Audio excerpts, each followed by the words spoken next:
दर्शकवृन्द नमस्कार। जनधारणा खबरको युट्युब च्यानलमा यहाँहरूलाई स्वागत गर्न चाहन्छु। म निमकान्त पाण्डे। आज 2080 मङ्सिर 11 गते दुर्गा प्रसाईले थालेको आन्दोलन पानीको फोका चाहिँ भयो भनेर राजनीतिक बजारमा चर्चा सुरु भएको छ। वास्तवमै दुर्गा प्रसाईको आन्दोलन पानीको फोका भएको हो। उनले आन्दोलनलाई निरन्तरता दिने भनेर उद्घोष गरेका थिए। उद्घोष गरे अनुसार आन्दोलनलाई निरन्तरता दिन किन सकेनन्, यो प्रश्न स्वाभाविक रूपमा उठिरहेको छ। तर आन्दोलनको मिति घोषणा गरिए अनुसार पहिलो दिन मङ्सिर 7 गते उनले जुन शक्ति प्रदर्शन गरेर देखाए काठमाडौँ उपत्यकाभित्र, त्यो शक्ति वास्तवमै आश्चर्यजनक थियो। एक वर्षभित्रै उनले यति राम्रो समर्थन प्राप्त गरेका रहेछन् भन्ने स्पष्ट गरेका छन्। उनले दुर्गा प्रसाईले बोकेका जनताका समस्याहरू जति छन्, ती समस्याहरू पानीका फोका हुन् कि सबै नेताहरूले बोक्नुपर्ने खालका मागहरू हुन्। ती जनताका समस्यासँग सम्बन्धित रहेका मागहरू, ती मागहरूलाई सम्बोधन गर्न सक्ने हो भने जुनसुकै नेता पनि लोकप्रिय बन्न सक्छ, जुनसुकै पार्टी पनि लोकप्रिय बन्न सक्छ भन्ने कुरा दुर्गा प्रसाईले मङ्सिर 7 गतेको दिनलाई सडकमा देखाएको जनमतबाट स्पष्ट हुन्छ। त्यो जनमतले सडकबाट राजा आऊ देश बचाऊ, गणतन्त्र मुर्दाबाद, गणतन्त्र धोका हो भनेर नारा लगायो। त्यो नाराप्रति गणतन्त्रवादी नेताहरूलाई असाध्य दुःख लागेको छ। चित्त बुझिरहेको छैन राजनीतिक दलका नेताहरूलाई। तर दुर्गा प्रसाईले उठाएको जो मुद्दा हो, जनतासँग प्रत्यक्ष सरोकार राख्ने मुद्दा हो, त्यो मुद्दासँग जोडिएका जनता जो झोला बोकेर राजधानीमा आइपुगेका थिए र अहिले पनि राजधानीमै भौँतारिरहेका छन्, उनीहरूले दुर्गा प्रसाईबाट हामीले केही न केही न्याय पाउन सक्छौँ, हामीलाई लागेको अनावश्यक कर्जा, अनावश्यक ब्याजको बोझ, त्यसबाट हामीले मुक्ति पाउँछौँ र राज्यले न्यूनतम 20 लाखसम्मको कर्जा मिनाहा गर्छ, दुर्गा प्रसाईले मिनाहा गराएरै छोड्नेछन् भन्ने आशा, विश्वास र भरोसा ती झोला बोकेर राजधानी आइपुगेका जनताहरूमा छ। महिलाहरू छन्, रोइरहेका छन्, जसका जिउमा अहिले कठ्याङ्ग्रिदो जाडोमा पनि लगाउने तातो कपडा देखिएको छैन। उनीहरू रोइरहेका छन्, चिच्याइरहेका छन्। लघुवित्तवालाहरूले हाम्रो घर पनि लगे, जग्गा पनि लगे, यो खालको क्रन्दन, यो खालको रोदन उनीहरूमा आइरहेको छ। दुर्गा प्रसाई पानीको फोका भए भन्नेहरूले जनताको यो आर्तनाद सुन्न जरुरी छ। यदि दुर्गा प्रसाईले उठाएको एजेन्डा पानीको फोका नै भएको हो भने दुर्भाग्यपूर्ण मान्नुपर्छ। यी गरिब जनताको आवाज अब कसले बोक्ने? यसैबीच दर्शकवृन्द, भारतका प्रधानमन्त्री नरेन्द्र मोदीले नेपालका राजनीतिक दलका नेताहरूलाई निकै राम्रो मार्गनिर्देश हुने गरी आफ्ना गतिविधि सुरु गर्नुभएको छ। अझ भन्ने हो भने दुर्गा प्रसाई जस्ता जनताका आवाज उठाउने, देशभक्तिपूर्ण आवाज उठाउने नेताहरूलाई भारतका प्रधानमन्त्री नरेन्द्र मोदीले उठाएको पछिल्लो कदम निकै देशभक्तिपूर्ण मार्गदर्शन हुन सक्छ, जनपक्षीय मार्गदर्शन बन्न सक्छ, यो देशलाई समृद्धिको बाटोतर्फ लाने मार्गदर्शन बन्न सक्छ। भारतका प्रधानमन्त्री नरेन्द्र मोदीले भोकल फर लोकल यो गजबको अभिव्यक्ति सार्वजनिक गर्नुभएको छ। यो भोकल फर लोकलको अभियान अन्तर्गत नरेन्द्र मोदीले भारतमा भारतीय नागरिकहरूलाई, जहाँ 1.5 अर्बको हाराहारीमा जनसङ्ख्या छ, त्यो देशका जनतालाई उहाँले आह्वान गर्नुभएको छ कि भारतमा उत्पादित सामान प्रयोग गर, विदेशमा गएर बिहे गर्ने काम नगर, जुनसुकै कार्यक्रमहरू गर्छौ भारतमै उत्पादित सामान प्रयोग गरेर खर्च गर।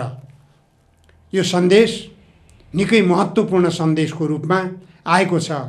एक जमाना थियो नेपालमा पनि स्वदेशी उत्पादन प्रयोग गरौँ भन्ने नारा निकै लोकप्रिय नारा बनेको थियो। त्यो नाराले हेटौडा कपडा उद्योगबाट उत्पादन हुने कपडा उपयोग गरौँ। यहाँको प्रहरी र नेपाली सेनालाई उनीहरूको पोसाकको रूपमा प्रयोग गर्ने कपडा, हेटौँडा कपडा उद्योगबाटै उत्पादन हुने कपडा प्रयोग गरौँ भन्ने थियो। नेपालको राष्ट्रिय पोसाक दौरा सुरुवाल कोट टोपी हेटौँडा कपडा उद्योगबाटै उत्पादित प्रयोग गरौँ भन्ने पनि थियो। नेपालको ढाका टोपी, भातगाउँले टोपी नेपालमै उत्पादित टोपी हामीले प्रयोग गरिरहेका छौँ। त्यसै गरिकन सबै उपभोग्य वस्तुहरू नेपालमा उत्पादित वस्तु नै उपयोग गरौँ, उपभोग गरौँ भन्ने नारा यदि कुनै नेताले लगाउने र त्यो नारालाई घनीभूत बनाएर देशभित्र उत्पादन प्रणालीलाई अगाडि बढाउन सक्ने हो भने नेपाल आत्मनिर्भर अर्थतन्त्रको रूपमा विकसित हुनेछ। यसतर्फ नेपालका राजनीतिक दलका नेताहरूले ध्यान दिने हो भने त्यो नेता यो नेपालको वास्तविक जननेताको रूपमा स्थापित हुन सक्ने देखिन्छ। दुर्गा प्रसाई जस्ता नेताहरूले यसतर्फ पनि ध्यान पुर्याउनु जरुरी छ। यहाँ राजा आऊ देश बचाऊ भनेर राजा आउँदैमा देश बच्ने कुरा हुँदैन।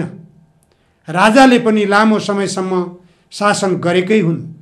राजावादीहरूले देशको स्वाधीनतालाई कति बचाउन सके, देशलाई कति समृद्धिको बाटोतर्फ अगाडि बढाउन सके, देशको शिक्षा नीतिलाई कति जनपक्षीय बनाउन सके, देशको स्वास्थ्य नीतिलाई कति जनपक्षीय बनाउन सके, देशको उद्योग नीतिलाई कति औद्योगिकरणतर्फ अगाडि बढाउन सके, त्यो हामीले समीक्षा गर्न सक्नु पर्दछ। त्यसकारण राजा आएर केही चमत्कारै गरेर देशलाई समृद्धिको बाटोतर्फ पुर्याउन सक्लान् भनेर ढुक्क भएर बस्ने अवस्था छैन।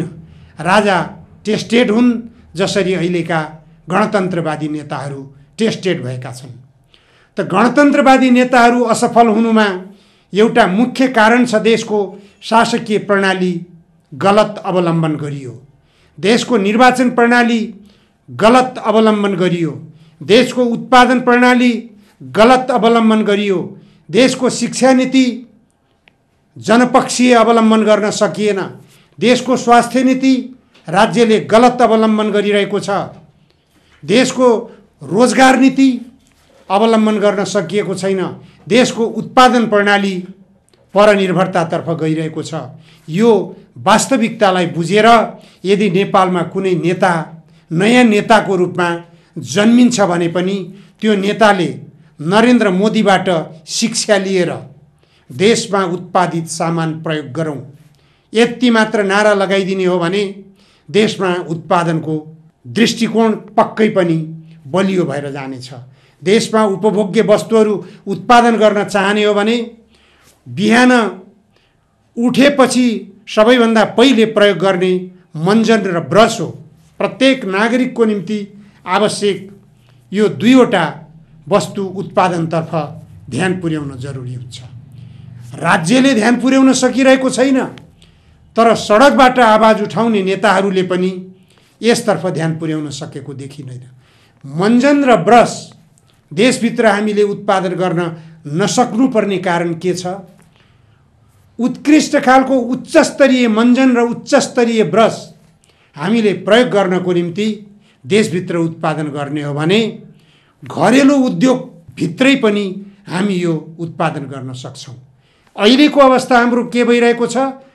हामीले धार्मिक विधि पालना गर्नको निम्ति घाँटीमा लगाउने जो जनै हो, त्यो जनै समेत चीनबाट र भारतबाट उत्पादन गरिएको लगाउनु पर्ने बाध्यता छ।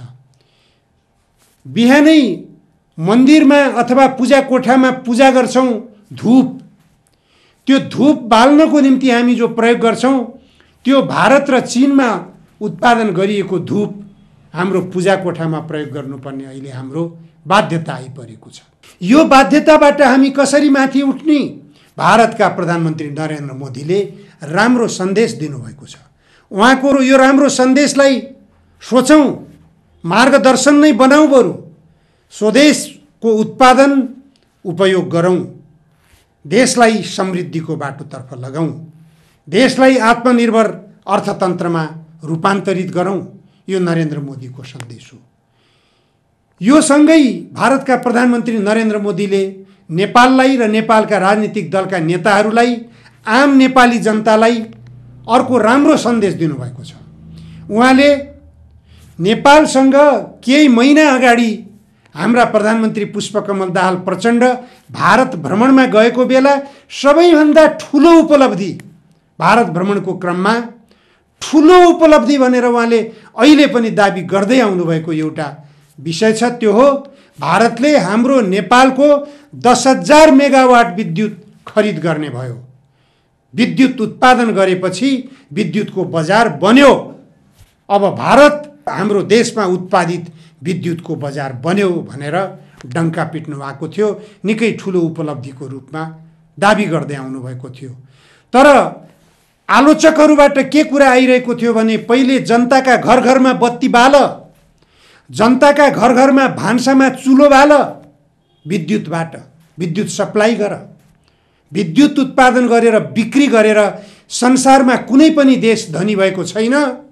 नेपाल पनि विद्युत बेचेर धनी हुन सक्ने छैन। विद्युत देशभित्र उत्पादन क्षेत्रमा लगानी गर। मैले अघि पनि चर्चा गरिसकेँ। मञ्जन र ब्रस उत्पादन गर, पूजा कोठामा प्रयोग गर्ने कमसेकम धूप उत्पादन गर, कमसेकम जनै उत्पादन गर। प्रत्येक नागरिकले आफ्नो घरभित्र प्रयोग गर्ने वस्तु देशभित्र उत्पादन गर, अनि मात्र देश समृद्धिको बाटोतर्फ जान सक्छ भन्ने कुरा राज्य सञ्चालकहरूले हेक्का राख्न जरुरी छ। नरेन्द्र मोदीले अहिले त्यो बाटो देखाउनु भएको छ नेपाली जनतालाई। तिम्रो विद्युत हामी खरिद गर्न सक्दैनौँ, उहाँले दस्तखत गर्न नसक्ने कुरा गरिसक्नुभयो। दस्तखत गर्न आनाकानी भयो। अब त्यो सम्झौता त गरियो, तर अब दस्तखत गर्न आनाकानी भइरहेको छ। इपिजी प्रतिवेदन तयार गरियो। भारतका बुद्धिजीवीहरू र नेपालका बुद्धिजीवीहरू बसेर लामो मन्थनपछि, लामो गन्थनपछि, लामो अनुसन्धानपछि, लामो दुवै देशका सन्धि सम्झौताहरूको अध्ययन गरेर इपिजी प्रतिवेदन तयार गरियो। तर त्यो इपिजी प्रतिवेदन बुझ्न र त्यसलाई सार्वजनिक गर्न पनि भारतका प्रधानमन्त्री तत्पर भइरहनु भएको छैन। यसबाट पनि भारतका प्रधानमन्त्री नरेन्द्र मोदीले सन्देश दिइरहनु भएको छ। भारत निर्भर बन्ने, भारत परस्त बन्ने नेपालका नेताहरूको रवैया गलत छ। त्यो रवैयाबाट नेपालका नेताहरू माथि उठ्नुहोस्, देशभक्त बन्नुहोस्, नेपाललाई बनाउने बाटो अपनाउनुहोस्। नेपाललाई बनाउनको निम्ति नेपालले स्वदेशी उत्पादन प्रयोग गर्ने बाटो अपनाउनु पर्छ भनेर सन्देश दिनुभयो। यो सन्देश नेपालको निम्ति आवश्यक छ। नेपालका नेताहरूले अनुसरण गर्न जरुरी छ। अहिलेका सत्तासीन नेताहरूले अनुसरण गर्न सकिरहेका छैनन्। सक्लान नसक्लान भोलिको कुरा हो, तर नयाँ उदाएका नेताहरूले, नयाँ उदाउन खोजिरहेका नेताहरूले यो बाटो अवलम्बन गर्नै पर्छ। भारतका प्रधानमन्त्री नरेन्द्र मोदीले राम्रो मार्गदर्शन गर्नुभएको छ। यति मात्र होइन, भारतका प्रधानमन्त्री नरेन्द्र मोदीले नेपालका विरुद्ध नाकाबन्दी गरेको बेला नेपालका राजनीतिक दलका नेताहरूलाई अर्को सन्देश पनि दिनुभएको थियो। कुनै पनि बेला भारतले नेपाललाई नाकाबन्दी लगाउन सक्छ, वस्तुहरू निर्यात गर्न बन्द गर्न सक्छ। पटक पटक नरेन्द्र मोदीले सन्देश दिनुभएको छ। कहिले गहुँ उत्पादन निर्यात बन्द गर्नुभएको छ। नेपालमा खाद्यान्न सङ्कट हुन्छ अब भन्ने सन्तास पैदा हुन्छ। नेपालमा गहुँ उत्पादन बढाऊ। उत्पादन योग्य भूमि छ नेपालको भूमि, कृषि प्रधान मुलुक हो नेपाल। यो नेपालभित्र गहुँ उत्पादन गर्न नसक्ने कारण के? भारतले गहुँ निर्यातमा प्रतिबन्ध लगाएको थियो। त्यो प्रतिबन्धको सन्देश त्यही हो। यदि बुझ्ने हो भने नरेन्द्र मोदीले लगाएको प्रतिबन्धलाई सकारात्मक रूपमा बुझ्ने हो भने नेपाली नेताहरू उत्पादन बढाउने योजना बनाऊ, योजना तर्जुमा गर, नेपालमा उत्पादन बढाऊ, जग्गा जमिन बाँझो नराख, युवाहरूका बलिया पाखुरा कृषि उत्पादनमा प्रयोग गर, युवा पाखुरा बिक्री नगर, नेपालको विद्युत बिक्री नगर। भारतले खरिद गर्छ भने पनि, बाङ्लादेशले खरिद गर्छ भने पनि त्यो बिक्री कसैलाई नगर, त्यो नेपाली जनतालाई नै वितरण गर। नेपालमै उत्पादन योग्य उद्योगहरू स्थापना गर्नमा प्रयोग गर। नेपालको कृषिलाई आधुनिकीकरण गर्नमा प्रयोग गर, नेपालको विद्युतबाट रासायनिक बल उत्पादन गर्ने अभियानमा लगाऊ। यो भारतका प्रधानमन्त्री नरेन्द्र मोदीले दिएको मार्गनिर्देशक सन्देश हो भन्ने कुरा यदि नेपालका राजनीतिक दलका नेताहरूले बुझ्न सक्ने हो भने त्यसलाई अन्यथा उल्टो रूपमा होइन सकारात्मक रूपमा बुझौँ, नकारात्मक रूपमा नबुझौँ। नरेन्द्र मोदीले दिएको सन्देश त्यही हो।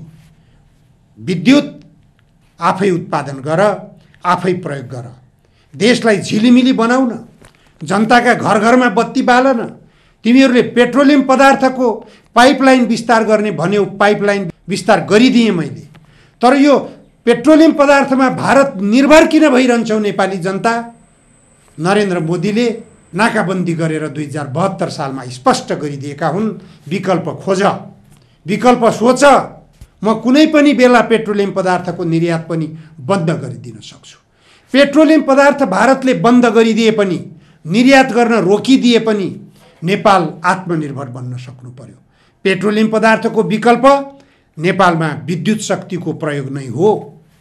नेपालका राजनीतिक दलका नेताहरूलाई बुझाउन, जसरी अहिले दुर्गा प्रसाईले मिटर ब्याजबाट पीडित, लघुवित्तबाट पीडित, सहकारीबाट पीडित, ब्याङ्कहरूबाट पीडित जनताको आवाज सरकारको कानमा पुर्याउन सफल भएका छन्, त्यसै गरी राष्ट्रिय उत्पादन, स्वदेशी उत्पादन प्रयोग गरौँ, राष्ट्रिय उत्पादन प्रयोग गरौँ, देशलाई समृद्धिको बाटोतर्फ अगाडि बढाउँ भन्ने नारा कुनै राजनीतिक दलका नेताले लिएर अगाडि बढ्न सक्छ? मिसन 84 अन्तर्गत यो नारा कति लोकप्रिय बन्ला? किन नयाँ उदाएका राजनीतिक दलका नेताहरू, रवि लामिछानेहरू, सिके राउतहरू, यी कसैको दिमागमा पनि यसतर्फ ध्यान पुगेको छैन। नेपाललाई आत्मनिर्भर अर्थतन्त्रको रूपमा कसरी विकसित तुल्याउने, यसतर्फ यदि नरेन्द्र मोदीले मार्गनिर्देश गरेको बाटो अवलम्बन गर्ने हो भने निश्चित रूपमा नेपाल समृद्धिको बाटोतर्फ अगाडि बढ्न सक्छ। नेपाल जलसम्पदाको धनी देश हो। यो जलसम्पदाको धनी देशमा विद्युत उत्पादन बढाएर विद्युत उत्पादनबाट देशलाई झिलिमिली बनाउन सकिन्छ, देशलाई औद्योगिकीकरण गर्न सकिन्छ, देशलाई कृषिमा आधुनिकीकरण गर्न सकिन्छ, कृषिमा उत्पादन बढाउन सकिन्छ। यो देशलाई समृद्धिको बाटोतर्फ लान, यो देशलाई आत्मनिर्भर अर्थतन्त्रको रूपमा विकसित गराउन, यो देशमा रोजगारी सृजना गर्न, यो देशमा कृषि उत्पादन वृद्धि गराउन नेपालका राजनीतिक दलका नेताहरू, जसले अहिले देशको शासकीय बागडोर सम्हालिरहेका छन्, उनीहरूको ध्यान कहिले पुग्ला? हस्, आजलाई यति मात्र। धन्यवाद, नमस्कार। म निमकान्त पाण्डे।